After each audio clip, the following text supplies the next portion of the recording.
玲珑何时离开的感恩堂啊？有2年了。你怎么知道是2年了？没人送饭了，自然就没人住了嘛。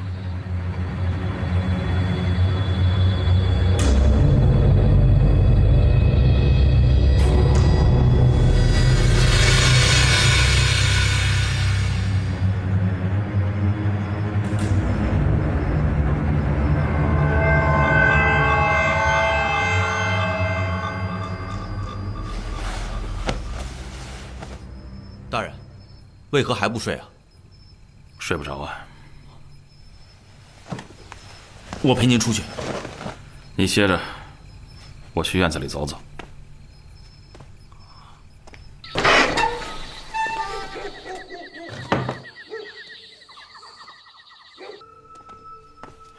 狄大人，哎呀，我看你这儿亮着灯，还以为你在呢，有点不恭了啊。没事，我衙门里有点事儿，出去了一趟。哦，狄大人，这么早就醒了？我根本就没睡，换了地方睡不着觉。那狄大人，请聊会儿啊。哎呀，这么早，衙门里就有那么多的事情啊！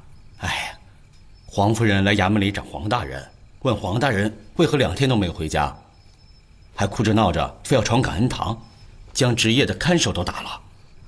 哦，哈哈，黄大人2天都没有回家，他以前经常这样啊？从未有过。您有所不知，那黄夫人是有名的醋坛子。别说2天了，就是晚半个时辰，黄夫人也会跟他闹半宿的。白天没见过黄大人吗？前日下午见过，昨日好像未见他出来处理公事。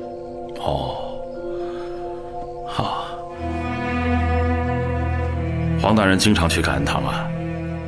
自从玲珑走了以后啊，他也很少去了，只是偶尔进去坐坐，说是要感受一下皇恩。也就是说，玲珑在的时候，黄大人是感恩堂的常客。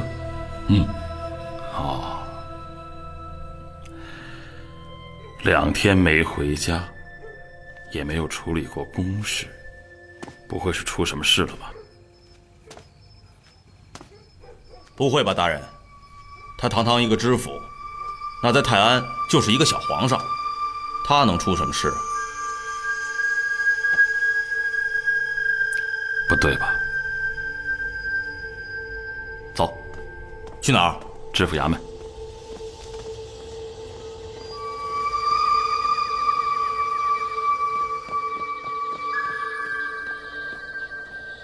黄夫人走了吗？又哭又闹，折腾了半宿，刚刚才走。将值夜的弟兄们叫出来。黄大人回来了吗？不是黄大人，是狄大人。参见狄大人。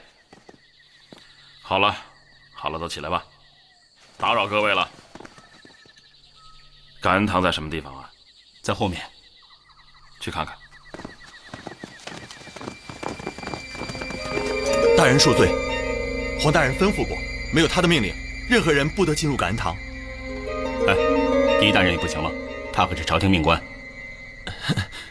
张捕头，你不是不知道衙门中的规矩，这可是皇上住过的地方。刚才你也看到了，连黄夫人想进都没让进呢。黄夫人能与狄大人比吗？张捕头，黄大人的脾气你也了解，他要是一发火，兄弟们丢了饭碗是小事，要是连吃饭的家伙都丢了，可就是一辈子的事儿。是啊，这位兄弟说的也对，既然是黄大人的吩咐，那就按吩咐办。如果皇上来了也不让进吗？当然行了，这普天之下都是皇上地方，那谁敢拦皇上啊？御赐金牌在此。吾皇万岁万岁万万岁！起了吧，开门。是。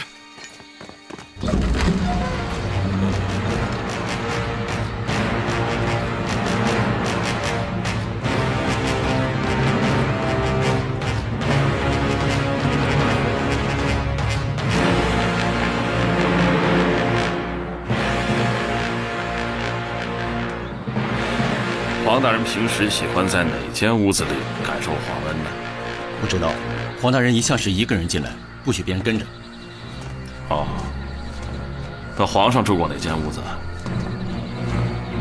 正房。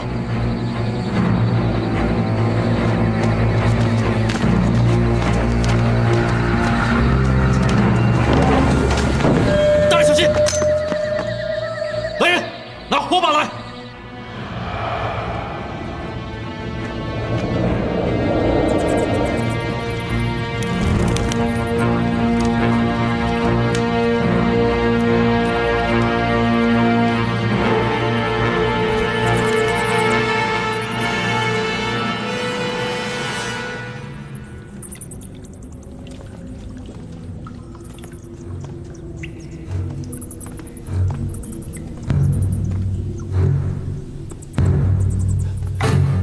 大人，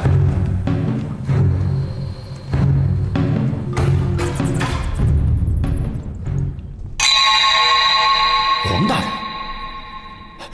这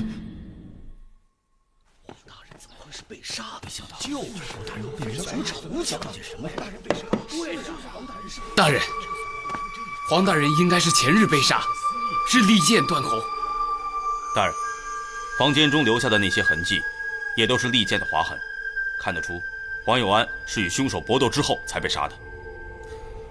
黄大人也通剑术？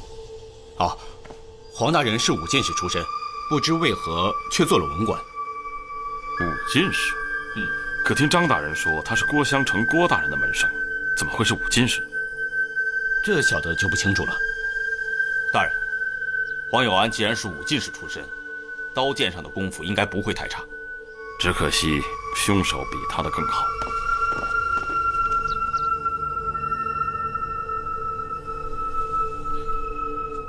骰子，你来看。什么？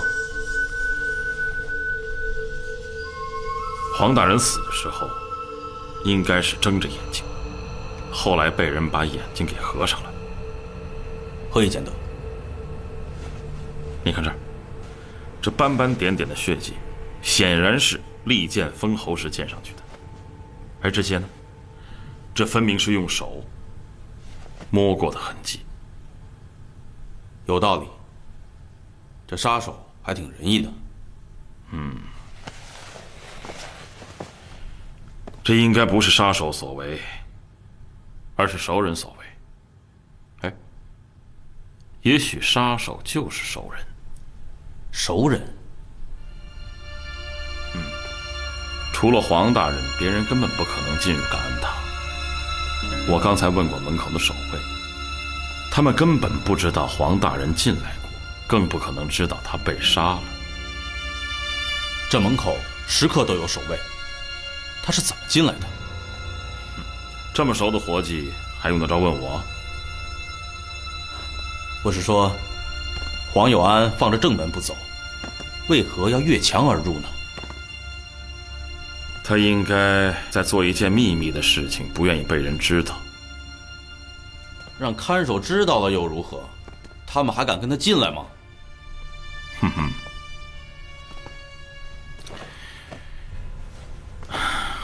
你想啊，如果他是一个人，当然可以光明正大的从正门进，衙役们既不会跟着，也不敢看他在做什么。但如果是两个人呢？大人的意思是，他们是两个人，而且要做一件不能惊动看守的事。正因为是两个人，所以要掩人耳目。但总之，他们是熟人，而且在做一件秘密的事情。有道理。也许两个人在谈一笔生意，谈崩了，打了起来。黄有安技不如人，被人给杀了。这种官匪勾结，然后又起内讧的事情，以前常常听说。如果是官匪勾结起了内讧，那倒简单了。难道还有更复杂的？你别忘了，这感恩堂除了皇上之外，还住过一个人。玲珑？大人是说黄有安被杀与玲珑有关？至少他嫌疑很大。还有，我们是昨日到的，黄大人是前日被杀的，而张顺子前日下午还见过他，这就说明黄大人死亡的时间是在前日的黄昏、傍晚，甚至就是昨日我们到来之前。这简直是太巧合了吧！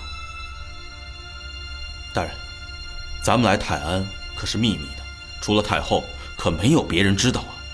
我们来泰安是秘密，可是离开洛阳城，却不是秘密。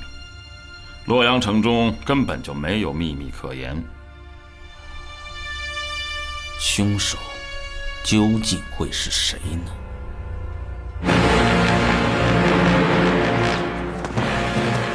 各位，从今日起，我们就住在感恩堂了。以后没有我的命令，任何人不得出入。是。张捕头，大人，你立刻带领兄弟们，将泰安府所有的客栈、驿馆、饭庄、酒楼、妓院、赌场，都给我搜查一遍，看看近日是否有什么陌生人进入过泰安府。是。还有，那些卖花女也可以去问问，有外地人来，他们是不可能放过的。是。感恩堂是连我狄仁杰都不能随便进入的皇家禁地，玲珑姑娘却在此居住长达2年之久，这是为什么呢？太子已经遭贬，人们躲避有恐不及，黄有安如何还会将一位仅与太子有过几日欢愉的女人留下来呢？而且还公然称她是自己的干女儿，这说不过去啊！要想知道玲珑姑娘以后的事，你应该去问现任知府黄有安。黄有安，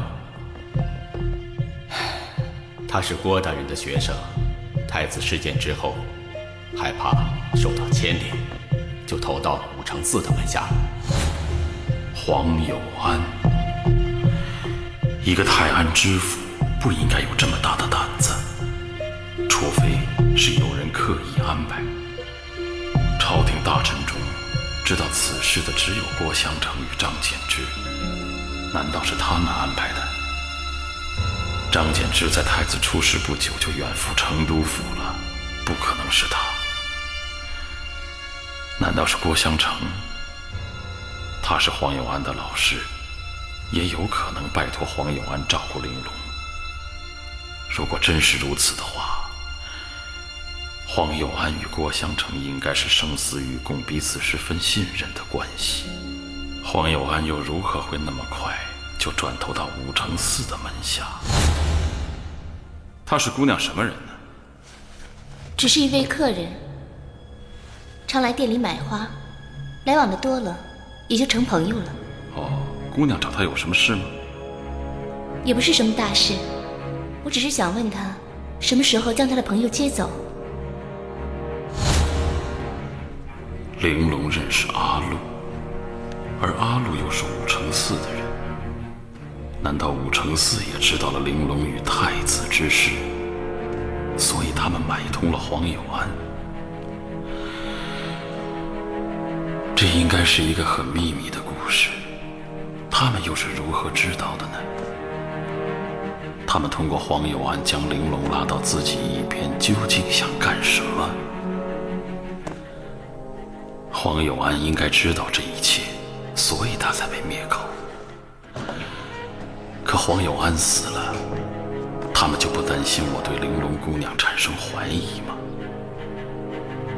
玲珑姑娘在感恩堂一住就是2年，这2年中，玲珑都在干什么？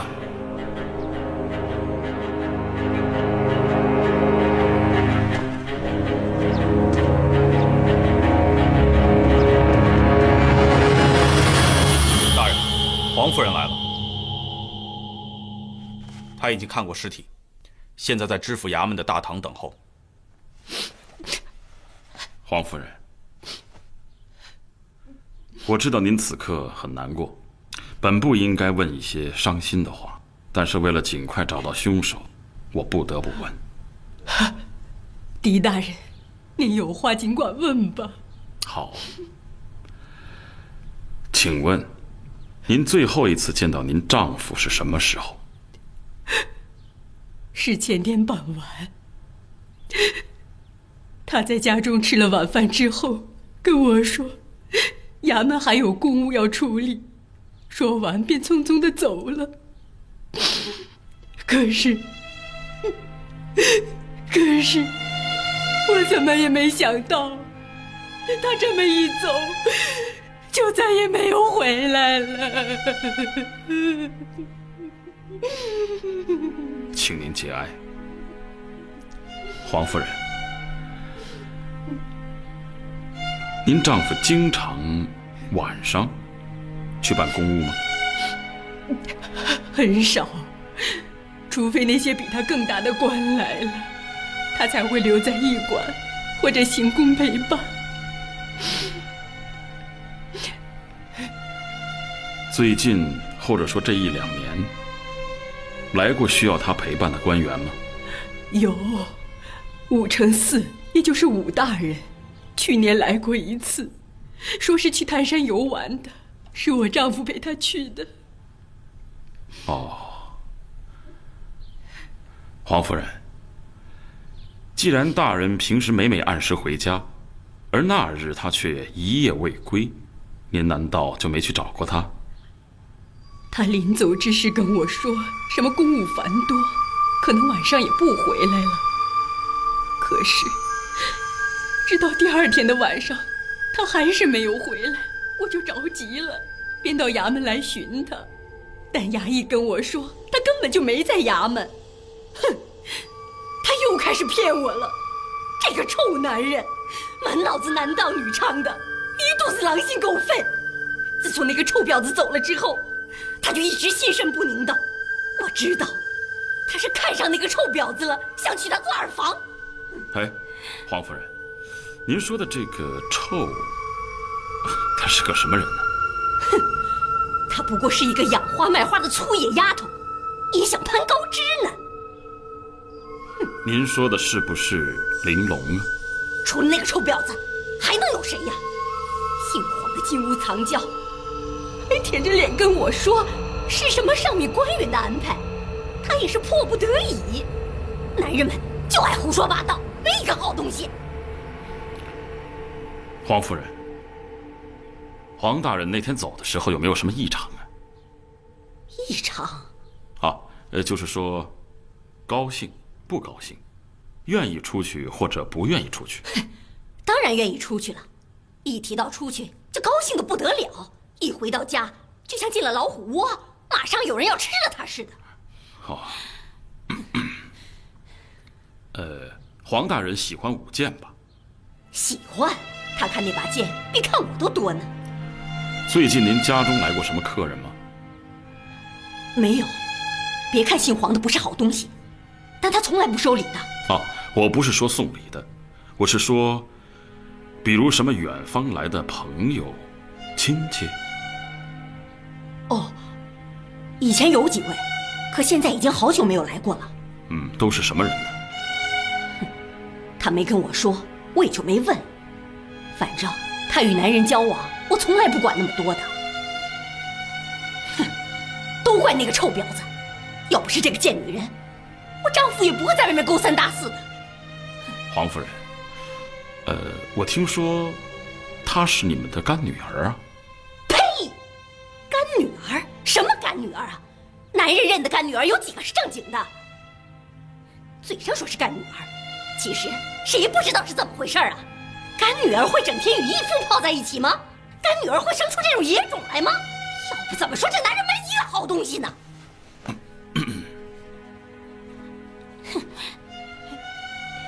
狄大人，我可不是说您呢。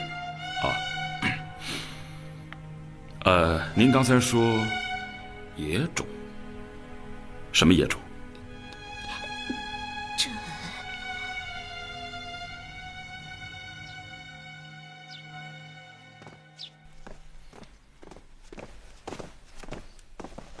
参见狄大人。哦，顺子，查得如何？该查的都查过了。驿馆这几日没有光客，几家客栈留的也是一些老客人，未曾发现可疑之人。大人，如果没事，我就先回去了。哎，还有件事情，玲珑有个孩子吗？孩子？什么孩子？那黄夫人说有个野种，是怎么回事？胡说！他胡说八道！狄大人，你别相信，你别相信那个臭婆娘胡说八道。她是恶意伤人，她不怀好心，她想诋毁玲珑的名誉。你为何如此激动啊？我看黄夫人并不像无中生有啊。狄大人，你也相信那臭婆娘的话？玲珑是个好姑娘，她不会是人们说的那种人，绝不是。哎，顺子怎么了，大人？好像又有什么新故事了。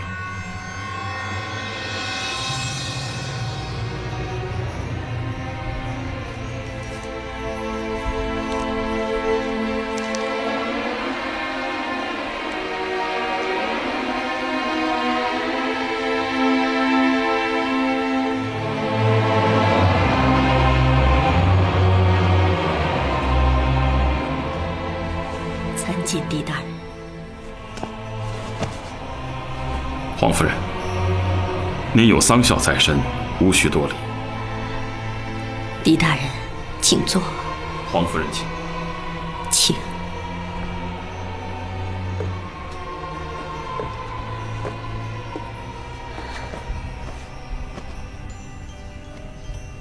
狄大人，还有什么要问的吗？府上正有丧事，本不该打扰黄大人亡灵，还请见谅。狄大人有话请讲。那就恕我冒昧了。这个玲珑姑娘果然生了孩子吗？孩子？什么孩子？我不知道啊。既然不知道，那野种之说从何而来啊？我真的不知道啊。黄夫人，黄大人尸骨未寒，沉冤未雪，尽快将杀人凶手绳之以法，是本官分内的职责。我想，这也是您的心愿。既然如此，就该实话实说。如有隐瞒，恐怕只有对杀人凶手有利啊。其实，我并没有亲眼见过那个野种，我只是……只是什么？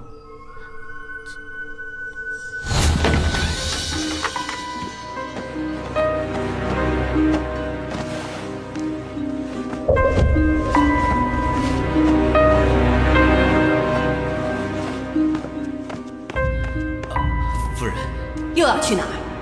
衙门中有点公务要办。公务？你是去办公务呢，还是去会那个贱女人呢？夫人，我跟你说过多少遍了，照顾玲珑姑娘是受人之托，你怎么就不信呢？受人之托？鬼才相信你的话！哎，这是什么东西？夫人，没有什么，就是一些断案要用的证物。证物？你何时把证物带回家中了？给我看一下。夫人，这确实是断案要用的证物，不看也罢。给我看一下。夫人，这什么东西？给我看一下。看一下。夫人，什么东西啊？这什么东西？你说。不就是断案要用的证物吗？证物？这都是我儿子的衣物，怎么成为你断案的证物了？我儿子还不满1岁，他犯了什么法啊？他的东西变成你断案证物了啊？你说，你说啊，你说呀！我再三的追问，他就是不肯承认。狄大人，你也是断案之人，你想一想，他从家中偷拿了一些婴儿常用的东西，不是给那个贱人的野种，还能是什么？您就没有亲自去感恩堂看看？我当然去了，可是……夫人，你来干什么？你，夫人，听我说，放开我！夫人，感恩堂是什么地方？这你也知道，不是谁想进就可以进去的。凭什么那个贱女人能进去，我就不能进去？我也是五品夫人呐，她什么东西啊？让开，让我进去！你不能进去。好啊，我知道，你是怕我看到那个野种是不是啊？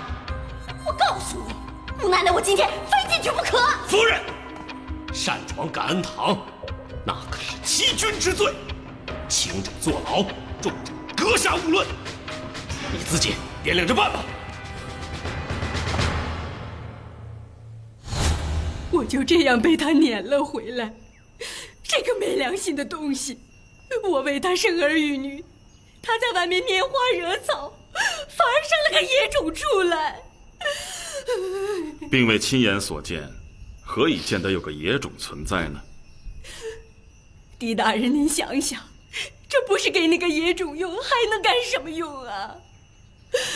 后来我也就再没有管他，我怕此事一旦张扬出去，毁了他的官声，坏了他的前程。不然的话，我绝对不会善罢甘休的。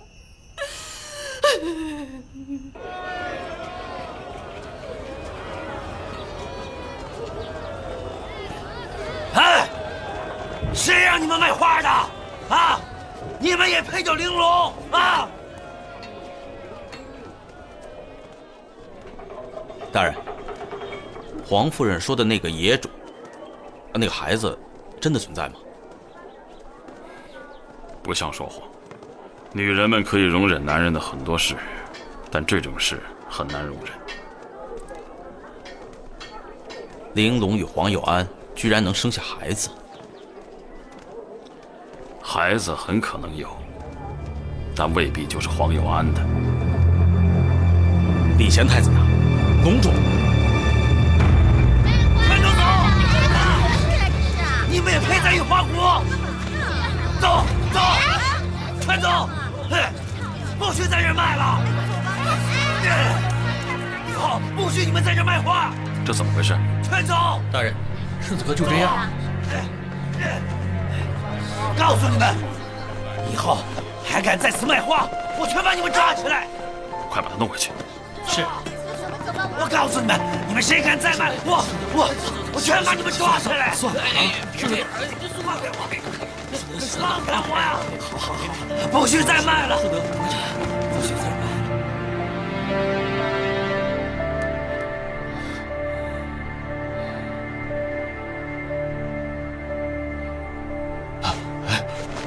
狄大人啊，你躺着，躺着，没事。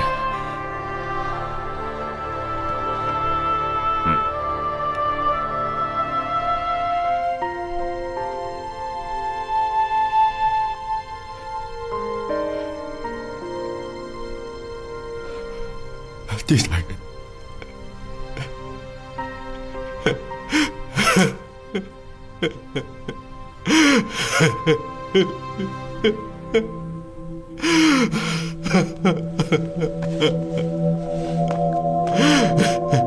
大人，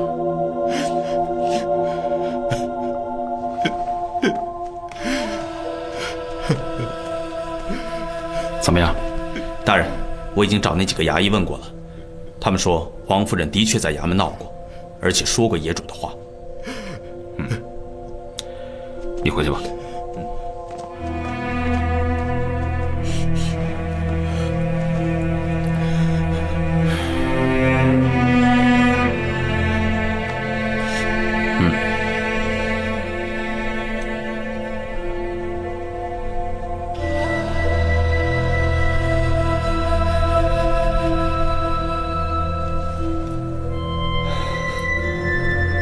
是，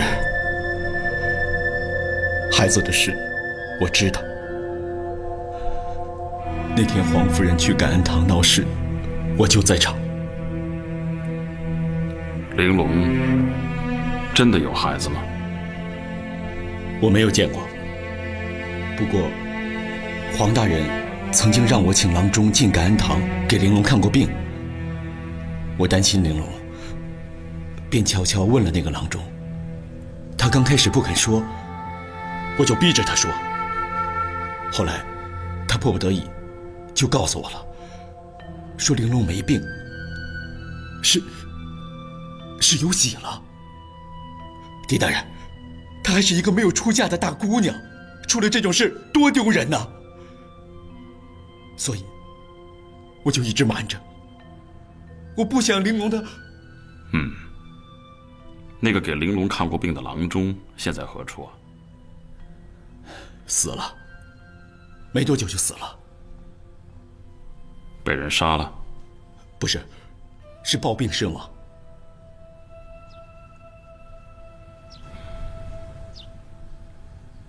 顺子，你很喜欢玲珑姑娘吧？没，你脸上都写着呢。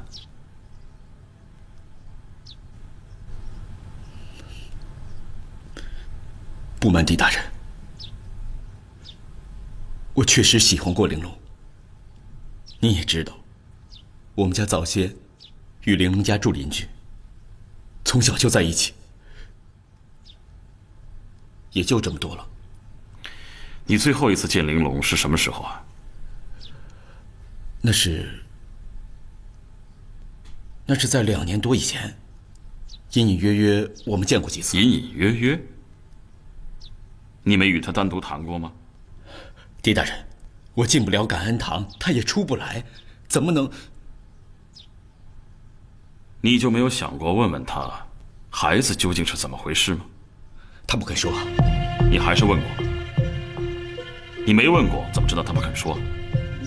顺子，你见过他，不是隐隐约约，而是离得很近，而且可以单独谈话。狄大人，你这是何意？你怀疑是我杀了黄大人？你见过玲珑与杀黄大人有什么关系呢？顺子，你不要害怕，别想那么多，跟我说实话。是，我是见过他。什么时候？那是玲珑进感恩堂不久，孩子的事我还不知道。有一次，轮到我值夜，负责看守感恩堂。玲珑，你还好吗？我很好啊。知府大人有没有欺负你啊？知府大人怎么会欺负我呢？他对我好着呢。那他为何不让你出来？黄大人说，这样做是为了我好。玲珑，你的花不养了，你的花圃也不要了。我呀，马上就要嫁人了，哪还顾得上养花呢？嫁人？你要嫁谁啊？当然是嫁我男人了。你有男人了？黄大人说了，这件事要保密，对谁都不能讲。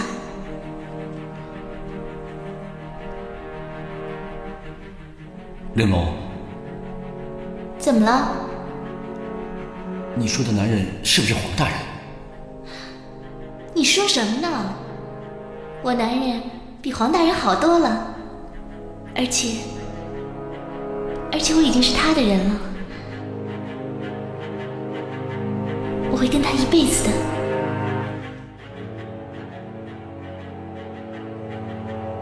是太子。他怎么说？他什么也没说。当时巡夜都过来了，他就回去了。这之后你们2个人再也没有单独聊过？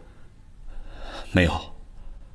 我后来升做了捕头，便不再干那些看门守夜的事了。也就是说，后来玲珑离开感恩堂，你也都不知道了？不知道。我问过所有守夜的兄弟们，他们也都不知道。你们黄大人剑术如何？很好，我们衙门的兄弟谁也不是他的对手。他左手使剑？是。哎，狄大人，您怎么知道？你歇着吧，少喝点酒，伤身体的。狄大人，您是不是有玲珑的消息？狄大人，他如今怎么样了？他现在在哪儿？玲珑姑娘，她已经死了。死了，他死了。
大人，您为什么要这么说？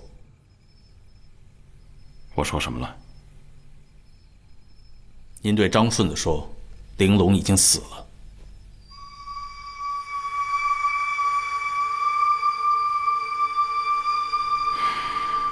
我还能怎么说？他哭了，哭得很伤心。他的心已经伤透了。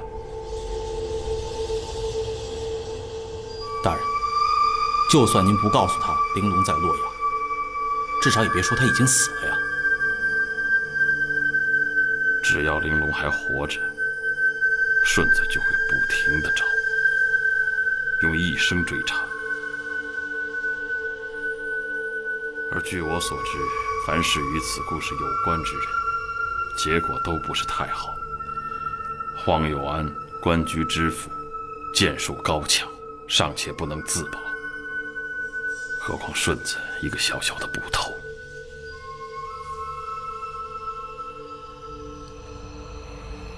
骰子，你会练剑吗？大人，您知道，我从来不练剑。那是因为你已经无需再用剑了。大人，您究竟在想什么？没事。你说什么？泰安知府黄有安死了？是啊，大理寺刚刚收到泰安府的讣文。好端端的，他怎么会死了呢？听说是遇刺身亡。遇刺？可知是何人所为啊？这讣文上并未明确详陈具体内容。据老夫所知，黄有安没有什么仇家呀，怎么好端端的就遇刺了呢？是啊，是很奇怪。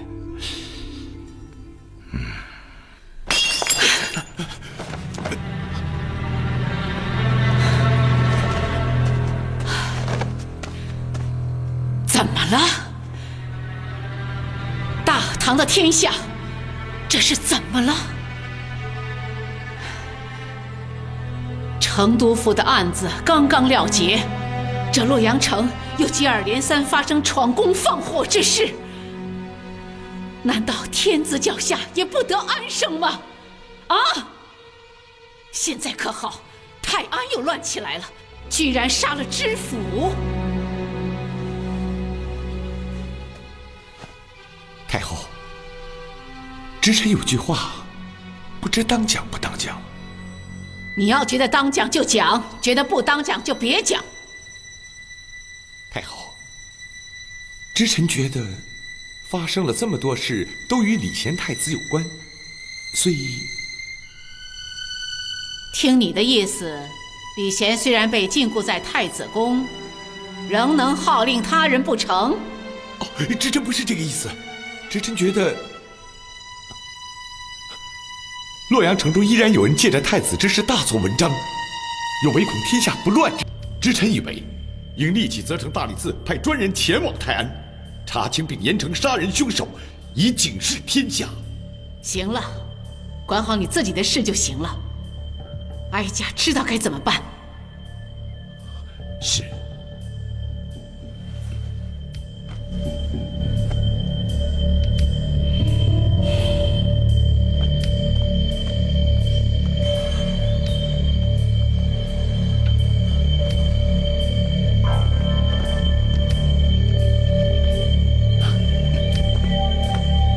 吴大人，太后怎么说？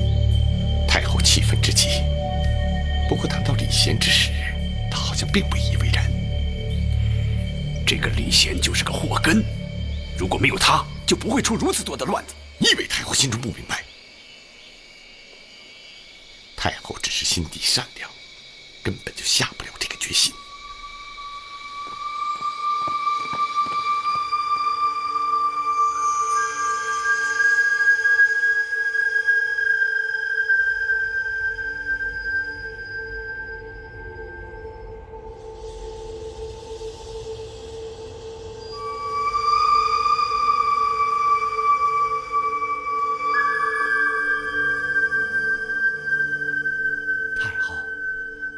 歇着了。出去。太后，时辰不早了。哀家让你出去。是。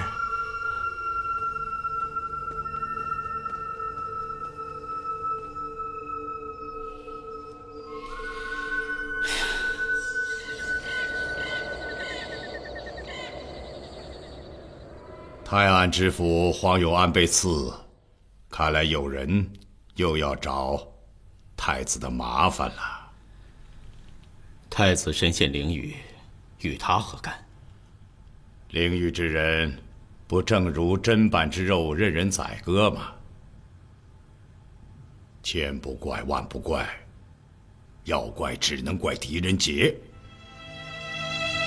在成都府之时，他若能对太子网开一面，也不会有今日之混乱。大人，狄仁杰之言未尝没有道理。如果真放走了太子，未必就没有混乱，说不定是更大的混乱。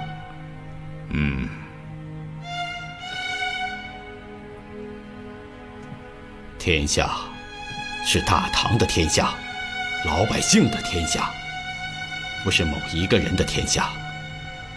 乱了天下，就等于乱了人心呐。张大人，你给老夫说句实话，狄仁杰突然离开了洛阳，是不是去了泰安？此事我也不清楚啊。肯定是，否则的话，就不会有这么多的麻烦。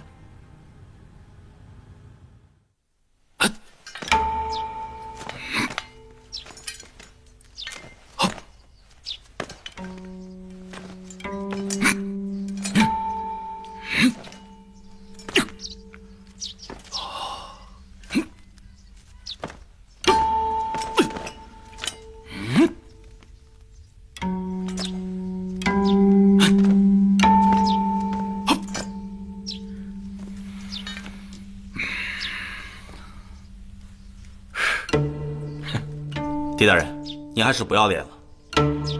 以您这水平，再练10年也成不了剑客。去，找把剑来，你我比一比啊！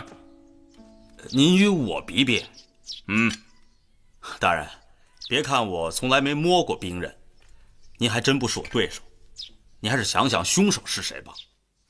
我曾经说过，凶手可能是他的熟人。他的熟人多了。整个泰安府衙门中都是他的熟人，还不包括那位醋坛子老婆呢。凶手不是泰安府衙门之人，甚至根本就不是泰安府的人。您怎么知道？黄大人号称泰安府剑术第一，应该无人可以杀得了他。大人的意思是，真有人得到消息，跟着咱们来到了泰安。剑客，又是熟人，还可能是洛阳人。哎，这范围小多了啊！哎，还不快去找把剑来啊！你还当真要与我比啊？当然了。哼，行，那我就用这个陪您练练吧。哼，进屋吧。进屋就进屋。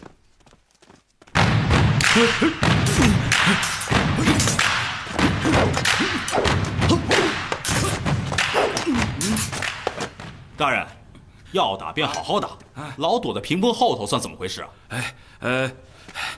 这叫有固可守，有险可依，乃用兵之道也。休战！大人，就这扇破屏风，也算有险可依，有固可守。只要会使剑的，就能将您捅成马蜂窝。哼，那依你之见，这屏风无法抵挡刀剑喽？挡不住，小孩子戏耍打闹可以。那为什么这上面留下了如此多的刀剑痕迹呢？据我所知，你们练武人讲究刀砍片，剑走线，对吗？一般是这样。那依你之见，这是刀痕还是剑痕？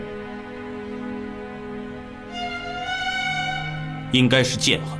我们已知黄大人使剑，若凶手使用其他兵器，那么这室内的剑痕应该是黄大人留下的。但如果凶手也使剑，我们就难以辨别了。不过有一点是很清楚的，这二人不可能都是左撇子。左撇子？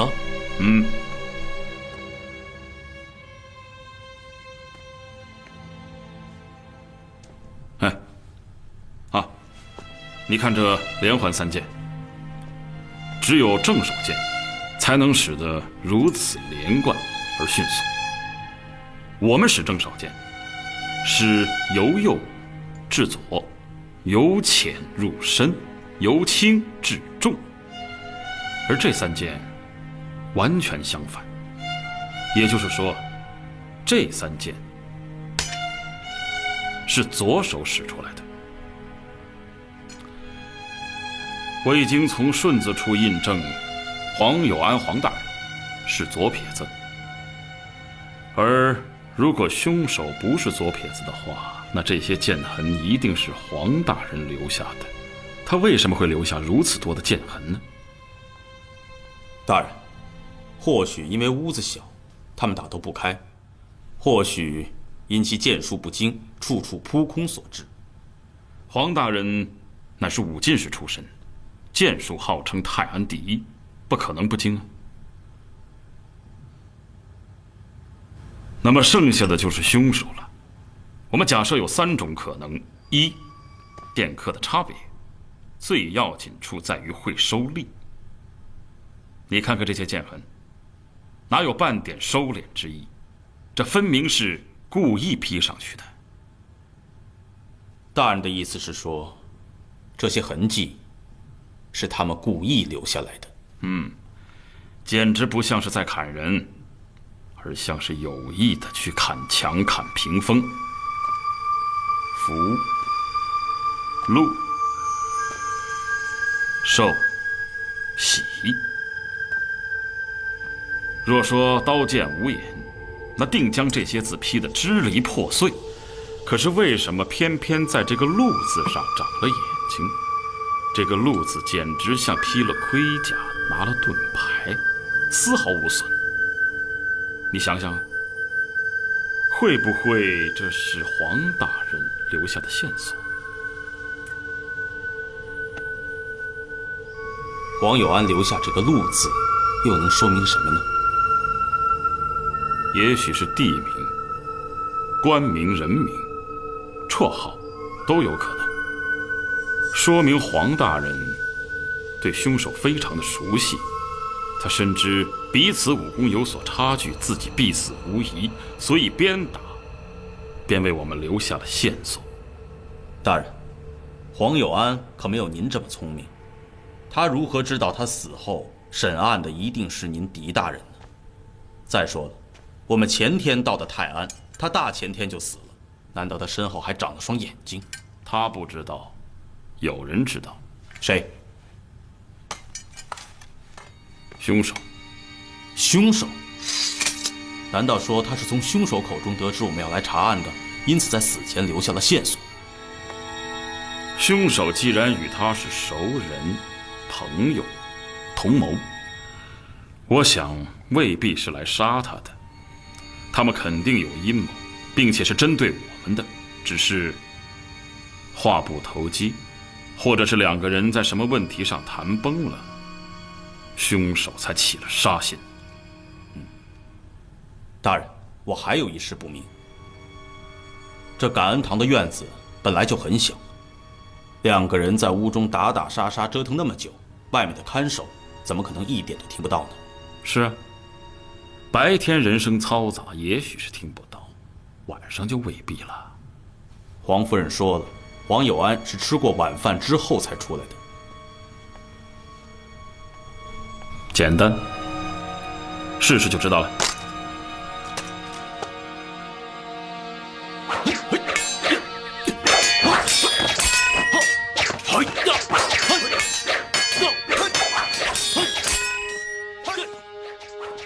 听到了吗？听到了。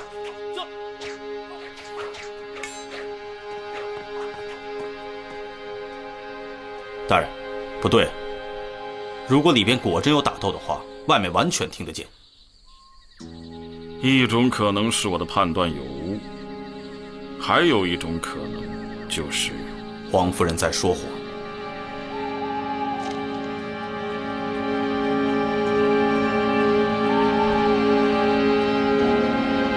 夫人，狄大人来了。他又来干什么？狄大人说他是来吊孝的。知道了。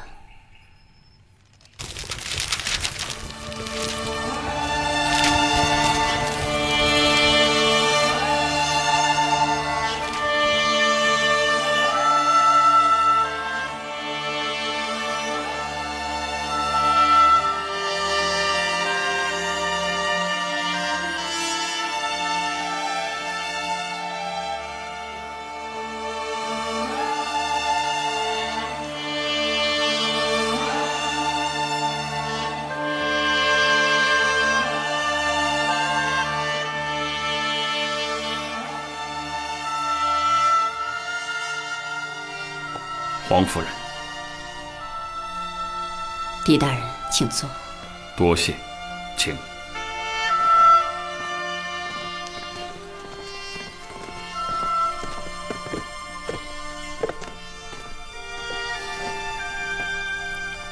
看茶。哎，茶就不必了。有件事，问完就走。狄大人，请问吧。黄大人最后一次离开家，是吃过晚饭走的吗？是吃过晚饭走的。吃了什么？吃了什么很重要吗？当然重要了。我们如今发现黄大人是中毒而死，是先中了毒，然后才被杀的。我们要验尸，看看黄大人究竟吃了什么不该吃的东西。这不可能。可能不可能，你说了不算，我们说了也不算，仵作说了才算。黄大人下午还好好的，晚上就突然死了，这其中能没点别的原因吗？他没有，他没有在家吃饭，对不对？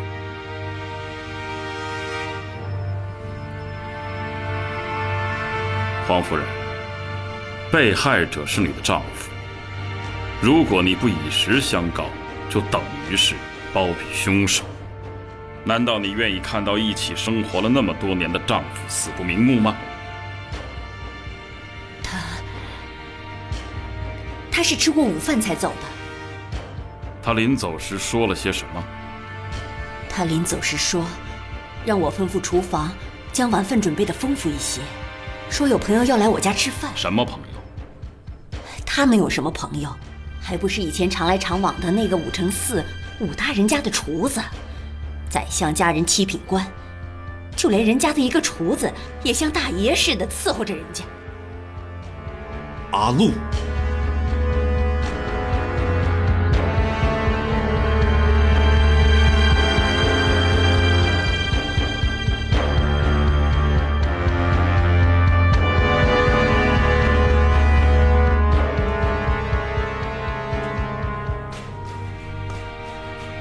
黄有安果然是白天被杀的，眼下最重要的就是这位厨子阿禄了。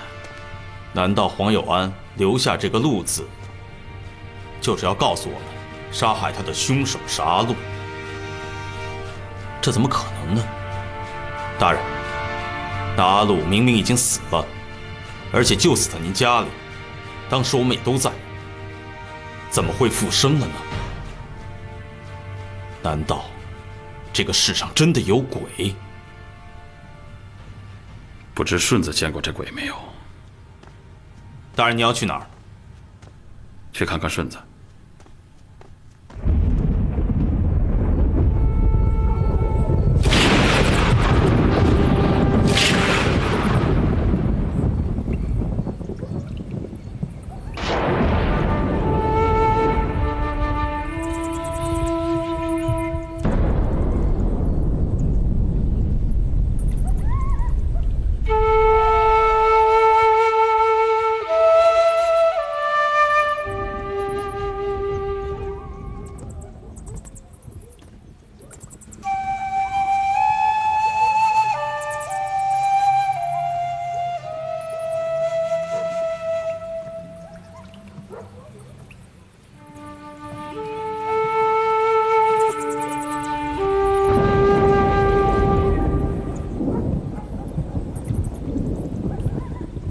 大人，他若问玲珑，你还是别骗他。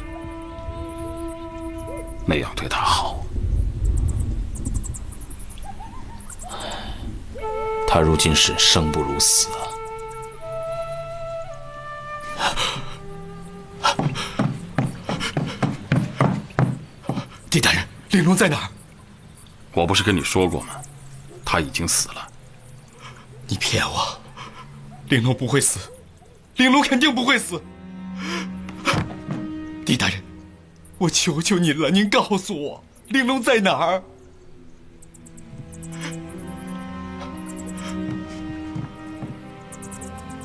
他是不是在洛阳？他肯定是在洛阳，我要去找他，我要去洛阳找他。顺子，顺子，顺子，顺子，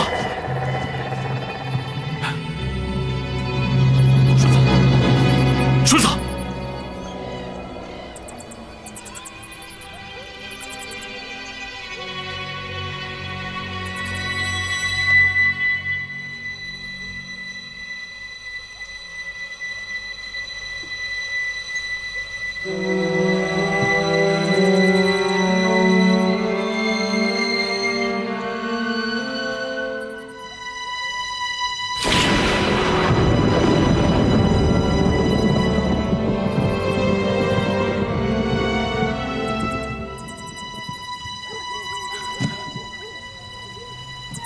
男的，凶手呢？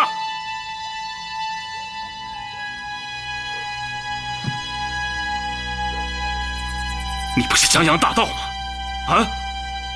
你不是轻功很好吗？你不是安亲王吗？连个人都追不到，说！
这个阿禄，是人也好，是鬼也罢，为何非要杀顺子不可？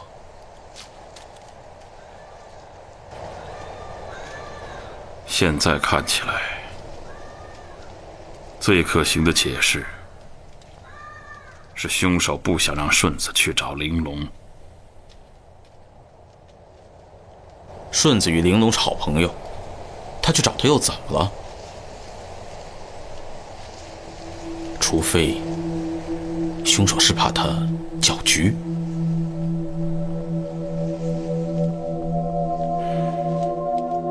这种解释很勉强，但仔细想想，也未必就不是如此。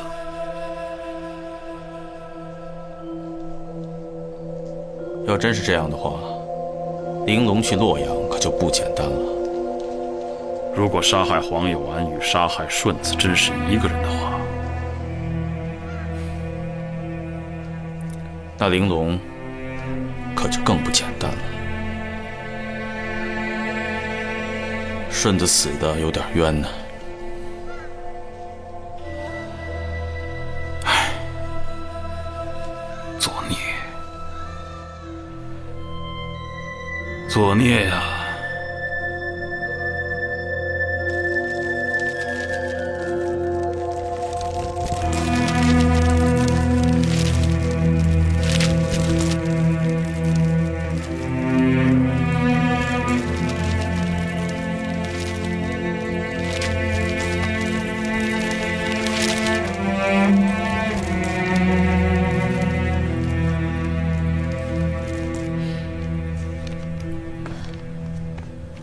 黄夫人，打扰了，还有件事情要问问你。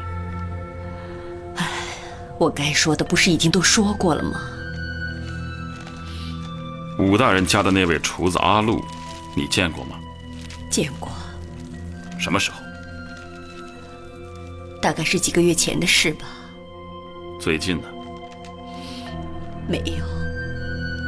据我所知，厨子阿禄极有可能是杀害你丈夫的凶手。这怎么可能？他怎么会杀我丈夫？他们是朋友啊，不会的。黄大人最近有没有出过远门？比如说洛阳，或者其他什么地方？有。去哪儿了？听他说，是到下面去视察民情。走了数月，才刚刚回来不久，他就……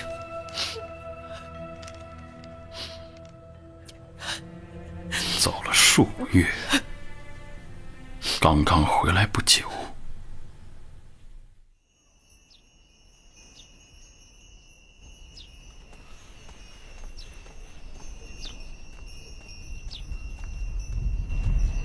大人，啊，怎么样？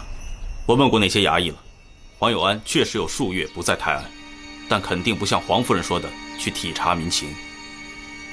是啊，堂堂知府体察民情，不可能连一个衙役都不带。不错，他是一个人去的，就连县府的官员也不知道他去了哪里。也许他去了洛阳呢。洛阳，一位五品知府去了京城，不可能京城的官员丝毫都不知道啊。除非他不愿让人知道。会不会玲珑此去洛阳与他也有关系呢？玲珑，看来这位玲珑姑娘的确非同寻常。我们现在立刻回洛阳，这里没必要待下去。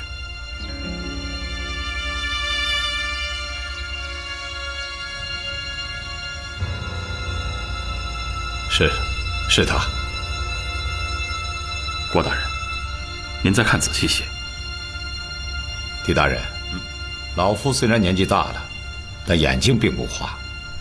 我想，她应该就是礼贤太子在泰安结识的那位姑娘，叫玲珑。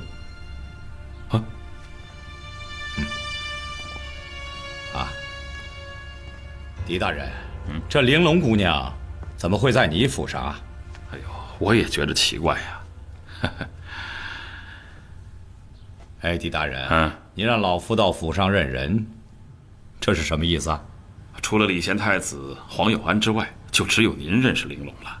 如今呢，黄有安已死，我总不能将他带到太子宫请太子辨认吧？所以啊，只有劳您老了，望请恕罪。说来也是啊，也是啊，是啊。狄福啊，上茶。狄大人。狄福呢？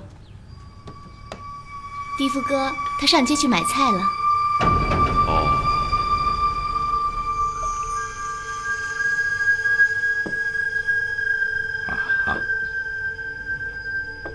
二位大人慢用。好，有劳姑娘。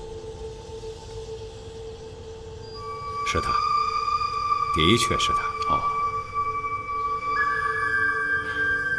人长得倒是很漂亮。是啊，若非是礼贤太子出事，说不定应该是太子妃了。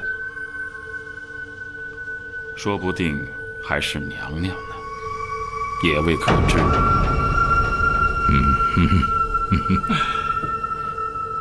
生死有命，富贵在天，人算不如天算，真是位可怜的女子。是啊，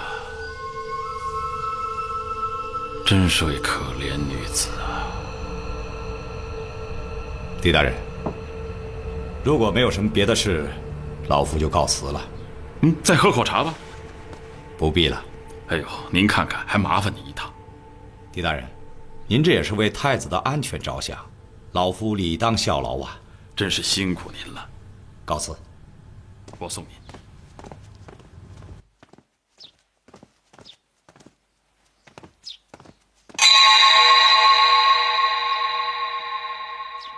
玲珑姑娘，你这是干什么？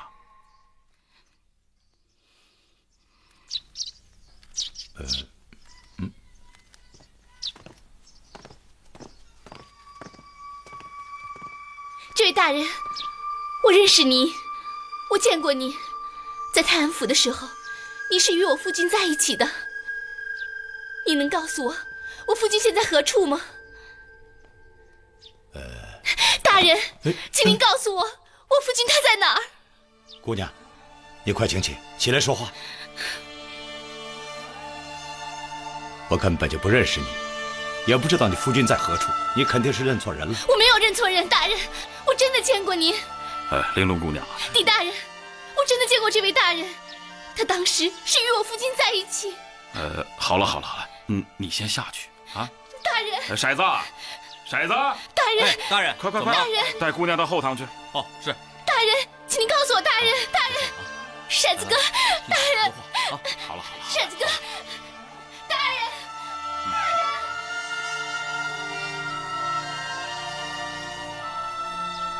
哎呀，老大人，真是抱歉啊。老夫与他只有一面之交，5年了，他一眼就认出了老夫。看来我也不能再留他了。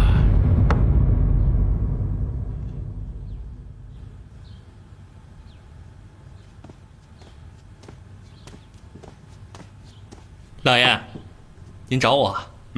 给玲珑姑娘备一辆马车，把银子给她带上。老爷，您这要赶玲珑姑娘走啊？怎么叫赶呢？人家本来就是来府上做客的，我不能总留着人家在府中当使唤丫头啊。玲珑姑娘无妻无故，孑然一身，多可怜呐！你让她何处栖身呢？当然是回泰安老家呀。她老家走门人了。有亲投亲，没亲靠友。她一个大姑娘家，在咱们府上多有不便呢。去给她备车吧，就说我一会儿亲自去送她。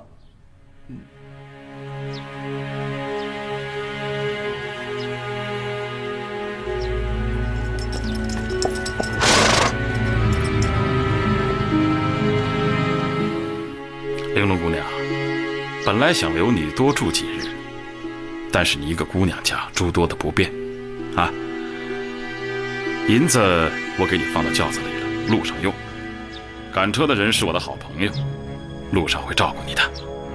大人，您想的真周到。相逢便是有缘，姑娘一路保重啊。希望与大人还能够再见面。一定能。时辰不早了，姑娘请上路吧。狄大人，烦请代我向骰子哥道别，谢谢他对我的照顾。我一定转达，请。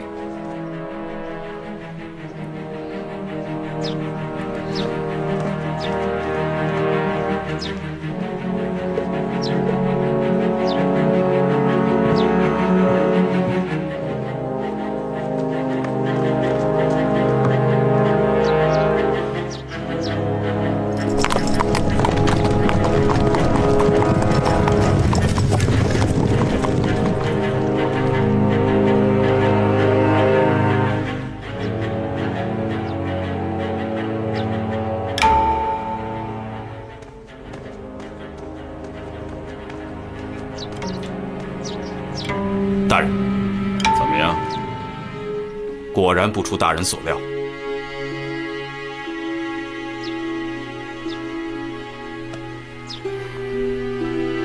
他不肯走？那倒不是，车刚出洛阳城不久，他就撒谎，对车夫说要方便，结果呢，跑回来了。去哪儿了？郭襄城郭大人府上。他如何认识郭大人府上啊？我查过了，他昨日晚间问过狄福，狄福告诉他的。有意思。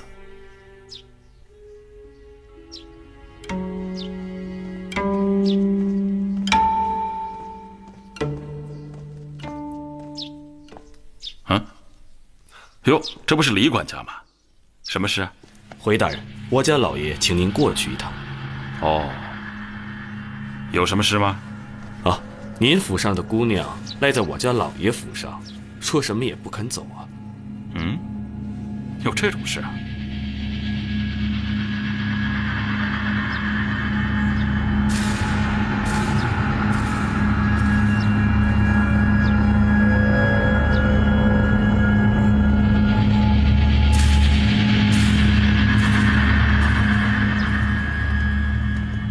已经跪了几个时辰了。玲珑姑娘，你不是回去了吗？你来这儿做什么？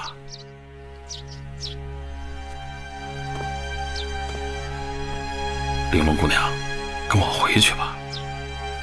啊？哎呦！参见宰相大人。狄大人，你总算来了，你看这事儿怎么办吧？这怎么回事啊？他呀，是来这儿找我要人的。他在这儿啊，已经跪了几个时辰了，怎么劝都劝不走啊。他要找他的夫君，不管老夫我说什么，可他偏偏不信呐。硬是活要见人，死要见坟。哎呀，嗨，也是，失夫之痛，在所难免。老大人，您多多担待啊。狄大人，人是你留在府上的，祸也是你惹出来的。不，这事儿你看着处理吧。哎呀，我真是作茧自缚啊！你，要不然，老大人，把太子之事告诉他。告诉他啊？他要是发了疯去闯太子宫，那还能……是，可不告诉他，他还会再来折腾您呢。你看着办吧。总之，不要让他再来我府上就行了。来人，送两位出去。不，老大人，老大人，老大人，老大人，狄大人，请回。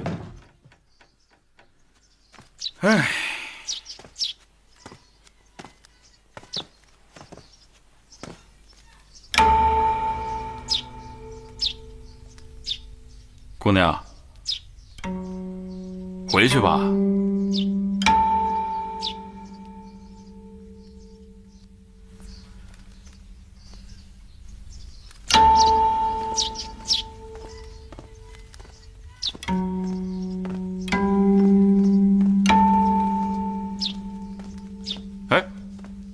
姑娘，这边啊！哎，你去哪儿啊？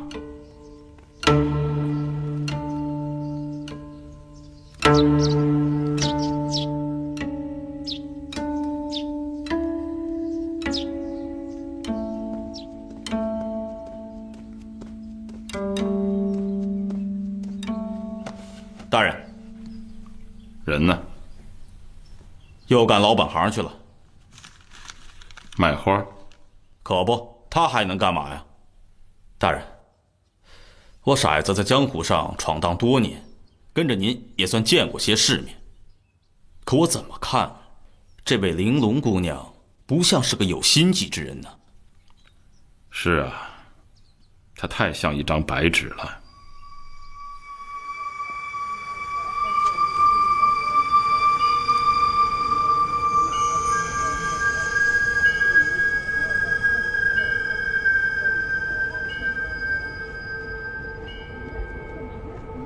大人，这玲珑姑娘看来是铁了心要找到太子了。你说，她是自己不愿意走，还是有人不让她走？我倒是觉得，她还真是挺执着。张顺子说他离开泰安府差不多2年了，他却说自己到洛阳城不过3个月。这期间他在做什么？也许他是在什么地方照顾孩子。那孩子呢？如果我判断不错的话，孩子绝对不是黄有安的，而是太子的。他那么喜欢太子，为什么是太子的孩子不顾啊？是啊，有什么比照看孩子更重要呢？我先回去了。那他呢？交给你了。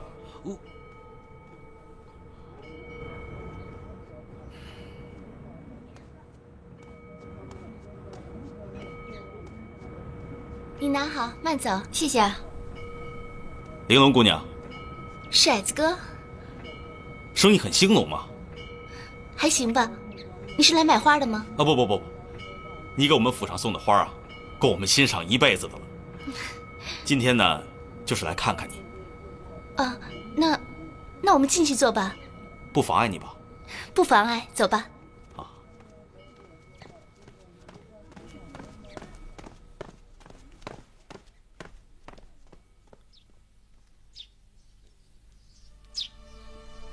不是狄大人不帮你说话，郭大人那是什么官？那是宰相，那是比狄大人还高一品的官，他府上也是能混闯的。幸亏郭大人宽宏仁厚，并未与你计较。玲珑，我知道你初来京城，有些人地生疏。京城不比泰安府养花种草那么随意，此处你要加倍小心，处处留意。稍有不慎，便会被抓进大牢中去。再碰上个昏官，咔嚓一声，你吃饭的家伙就没了。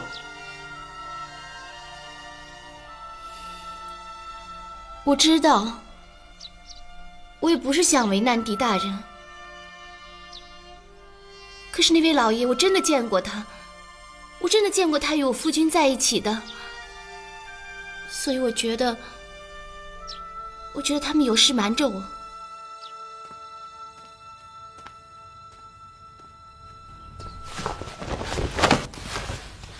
臣狄仁杰叩见太子妃。狄仁杰，臣在。你终于肯来见我了。太子妃，臣所事太多，未能常来给您问安，臣有罪。你说过要让我们夫妻团聚，什么时候？